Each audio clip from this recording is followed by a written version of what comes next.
Living the wish fulfilled or living the end. Ano nga ba ibig sabihin nito? That the wish has been fulfilled. Ang pangarap ay naabot na, nakamtan na. It has been fulfilled. You already have it. It's done. Kung naabot na ang isang pangarap, bakit ka pa humihingi ng signs? There's a mix of energy or vibration here.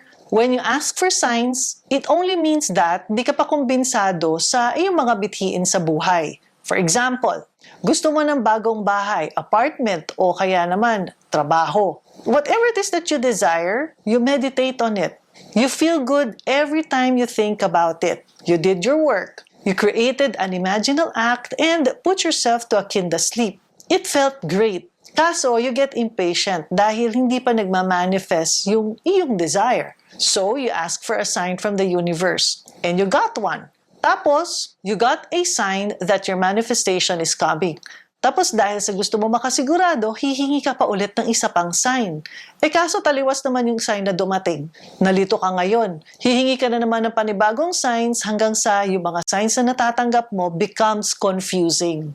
That's the danger when you ask for signs. Now you begin to doubt everything. Nagdududa ka na hindi na dadating pa ang iyong mga desires. Nagdududa ka na rin sa mga signs na dumarating sa iyo. Kung ito ba ay leading ni God o hindi. Kung tama ba ang iyong mga ginagawa. When doubt sets in, ibig sabihin, you are not in your desired state. You are not living in the end. You are not assuming the wish fulfilled. If you truly believe what you have asked for, you cannot doubt it by looking for signs. You can't do both. You cannot feel happy or sad about the same subject. You see, according to Neville, signs follow, they do not precede. Ulitin ko yun signs follow, they do not precede.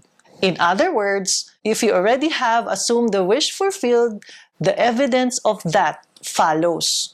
When you're thinking from your desire and not of your desire, it only means that you are enjoying that thing that you want and signs don't matter anymore. Halimbawa, binalak ninyo ng iyong pamilya na magbakasyon. Kung gusto ninyo, umakyat ng Baguio.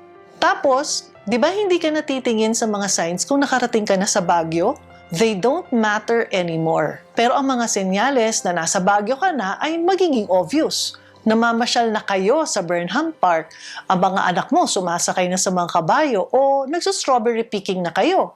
Ito ang ibig sabihin ng signs follow, they do not precede.